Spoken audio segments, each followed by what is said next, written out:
Hari ini Sabtu 18 Mei 2024, komunitas Gua Maria Kana merayakan ulang tahunnya yang ke-20. Ulang tahun KGMK ini akan dirayakan dengan misa syukur bersama Bapak Kardinal Ignatius Suharyo.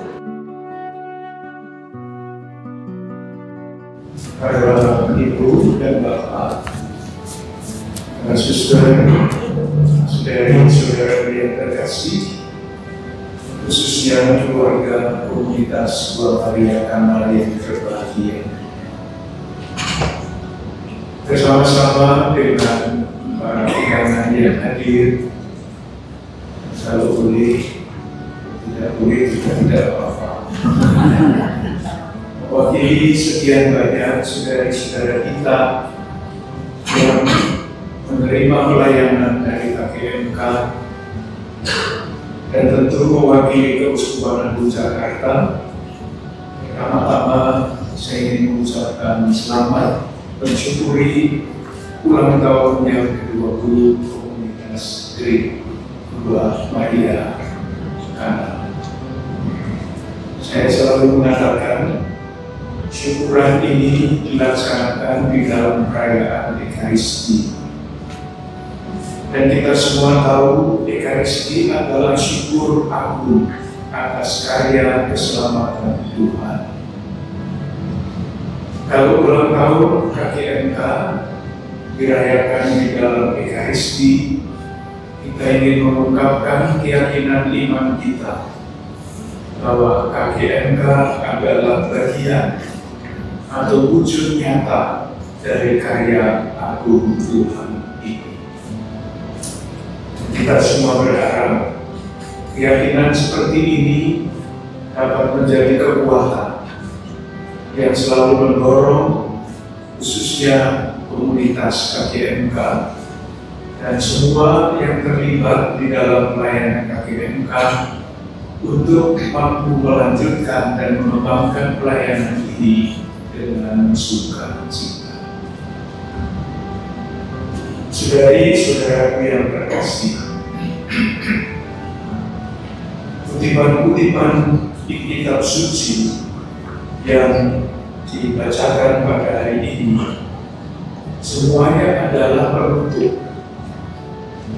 Yang pertama itu penutup dari Kisah Para Rasul bab 28 ayat 30 sampai 31, ayat 32 tidak ada lagi. Injil Yohanes sama bab 21 ayat 20 sampai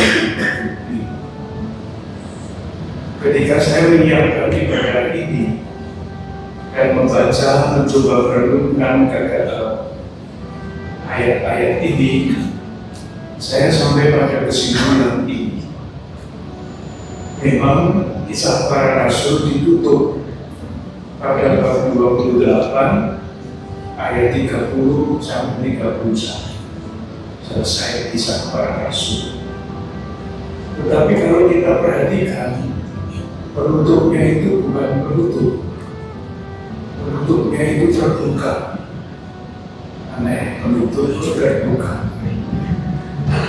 Artinya, kalau dibaca dengan baik, Kisah Para Rasul itu belum selesai dengan bab 28. Saya bacakan lagi kalimat yang terakhir. Dengan terus terang dan tanpa rintangan apa-apa, ia memberitakan kerajaan Allah dan mengajar tentang Tuhan Yesus Kristus. Untuk yang sangat terbuka-buka, tidak ditutup dengan sekian dan terima kasih. Tidak ada yang bisa. Oleh karena itu di dalam fantasi saya membayangkan KGMK ini menulis Kisah Para Rasul bab 29.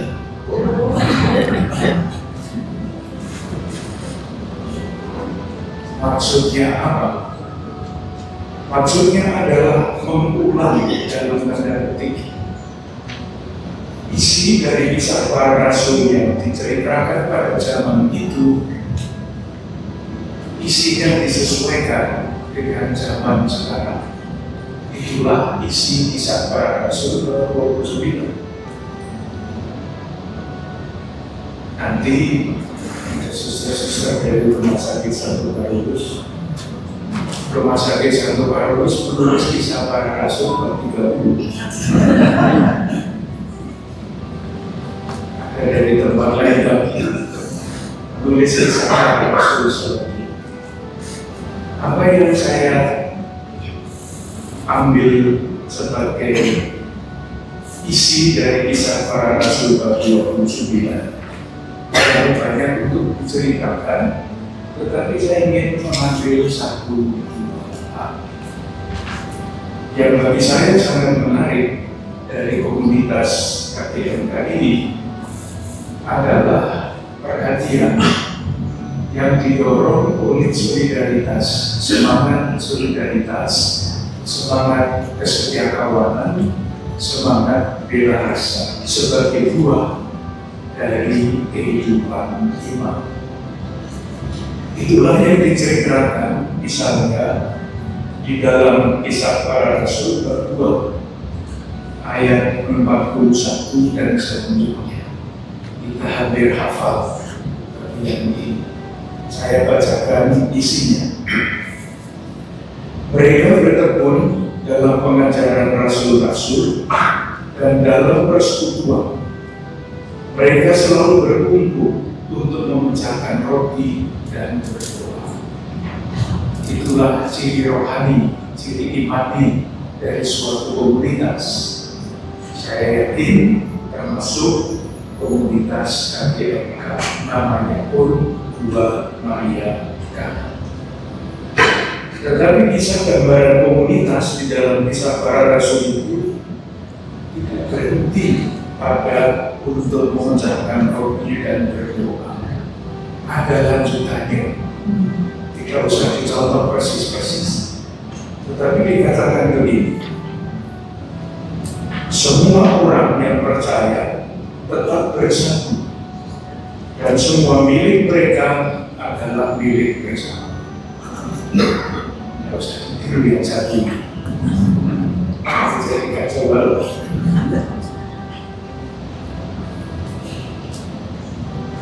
Lalu masih dikatakan dengan bertekun dan sehati mereka berkumpul tiap-tiap hari di bait Allah.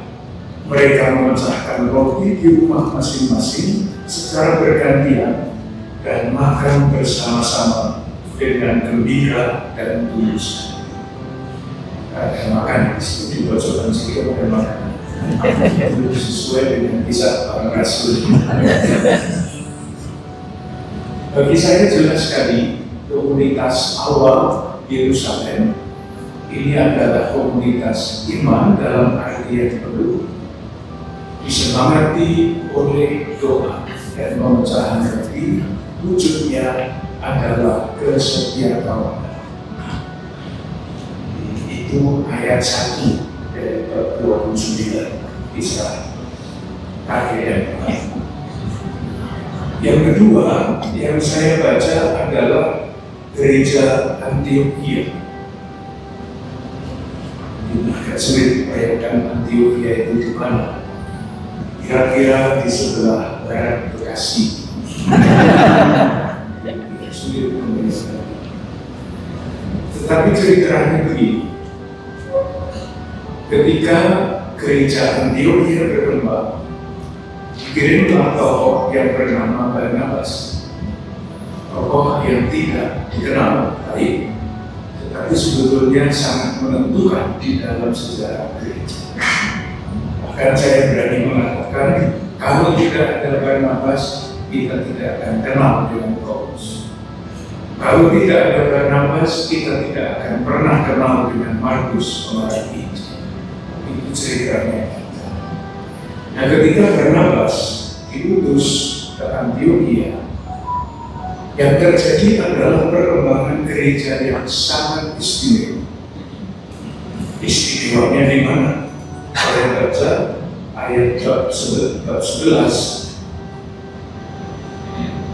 ayat 26. para rasul. Mereka tinggal bersama-sama dengan jemaat itu selama 1 tahun penuh sambil mengajar banyak orang. Sekarang di Antiokhia lah untuk pertama kalinya disebut Kristen. Jadi murid-murid Yesus itu tidak sejak awal disebut Kristen. Mereka pada awal mula disebut sebagai orang yang beragama Yahudi, sekte jalan Tuhan. Itu nama mereka, identitas mereka. Ketika Antiokhia dipimpin oleh Barnabas, identitas baru muncul.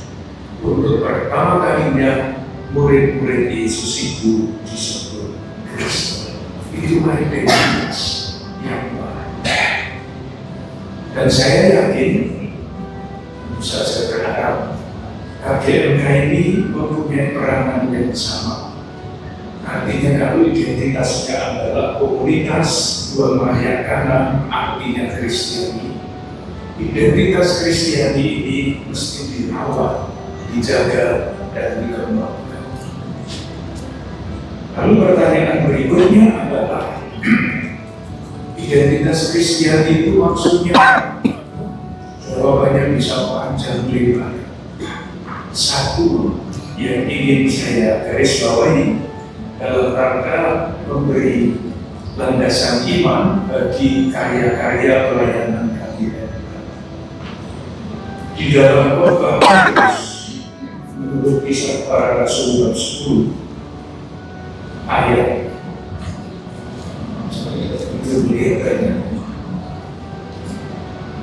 ayat 38 antara lain Petrus mengatakan begini, yaitu tentang Yesus dari Nazaret, bagaimana Allah mengurapi dia dengan Roh Kudus dan kuasa.